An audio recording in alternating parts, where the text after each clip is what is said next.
Hello guys, আসসালামু আলাইকুম। আজকে আমরা আলোচনা করব যে ফিউচার কিভাবে তৈরি করতে হয়। আমি একটা ভিডিওতে অলরেডি আলোচনা করেছি। আজকে আমি আলোচনা করব কোয়েশ্চেন কিভাবে করতে হয়। তার আগে আমরা একটু দেখে নিই, গত ক্লাসে আমরা প্রেজেন্ট কিভাবে করেছিলাম। প্রেজেন্ট আমরা কোয়েশ্চেন করেছিলাম, একটা নর্মাল কোয়েশ্চেন, একটা ডবল কোয়েশ্চেন। নর্মাল কোয়েশ্চেন করেছিলাম জু দিয়ে এবং পাস্ট করেছিলাম জিট দিয়ে। এটা আমাদের মনে আছে অবশ্যই। জু দিয়ে কেন করি? কারণ যখন কোনো সেন্টেন্সে অক্সিলারি থাকে না, তখন জু ডাস ডিড দিয়ে করতে হয়।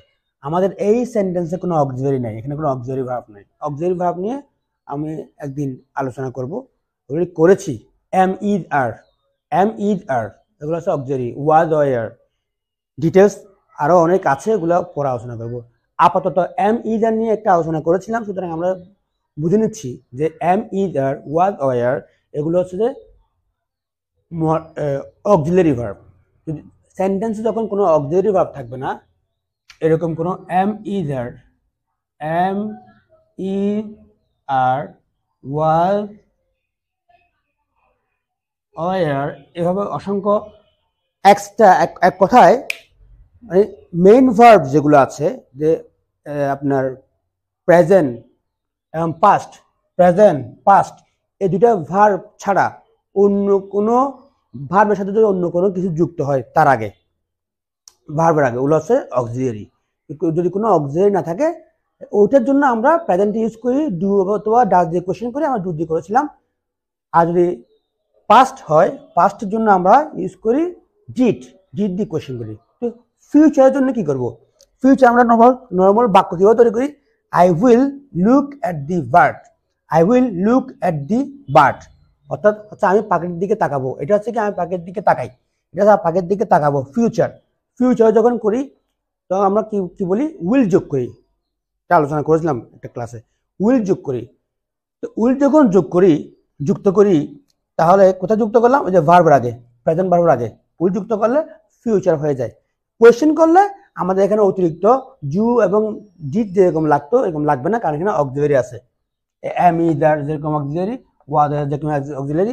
এই বলেছিলাম আমি, ভার্বের আগে, এই ভার্বের আগে অতিরিক্ত কোনো ওয়ার্ড বা কোনো চিহ্ন থাকে, মনে করতে হবে এটা অক্সিলারি। আমি যখন অক্সিলারি নিয়ে ডিটেলস আলোচনা করবো, অক্সিলারি আমরা সব চিনে ফেলবো। আপাতত এতটুকু চিনে রাখি যে am is are was were will এগুলো হচ্ছে কি অক্সিলারি। যেহেতু ভার্বের আগে একটা অক্সিলারি আছে, সেহেতু আমাদের আর কোনো অতিরিক্ত, এখানে আমাদের অতিরিক্ত আনতে হয়েছে, এগুলো অতিরিক্ত ছিল। জু এবং ডিড এগুলো অতিরিক্ত ছিল, কিন্তু এখানে আমার অতিরিক্ত লাগবে না। এখানে আমার যেহেতু একটা অক্সিলারি আছে, অক্সিলারি থাকলে আমাদের অতিরিক্ত কোনো অক্সিলারি আনতে হয় না। এগুলোও অক্সিলারি, ডু অক্সিলারি, কিন্তু এখানে ডু অক্সিলারি বলে। এই ডু অক্সিলারিটা আমরা অতিরিক্ত এনেছিলাম, এটা আগে ছিল না, বা এটা আগে থেকে আছে। আমরা যখন ফিউচারে কোনো নর্মাল বাক্য তৈরি করবো, সেখানে অবশ্যই আই উইল লুক, এখানে একটা উইল যুক্ত করতে হয়। তো কোয়েশ্চেন করার জন্য আমরা জাস্ট উইলটাকে যখন আগে নিয়ে আসবো, তখন কোয়েশ্চেন হয়ে যাবে, normal question. Will I look at the bird? আমি কি পাখিটি দেখবো? নর্মাল কোয়েশ্চেন করা যায়, why will I look at the bird? Why মানে হচ্ছে কেন আমি পাখিটি দেখবো। অর্থাৎ ফিউচারে কোয়েশ্চেন করা একদম সহজ, অতিরিক্ত কিছু আনতে হয় না, জিও আনতে হয় না, ডিডো আনতে হয় না, ডাসও আনতে হয় না।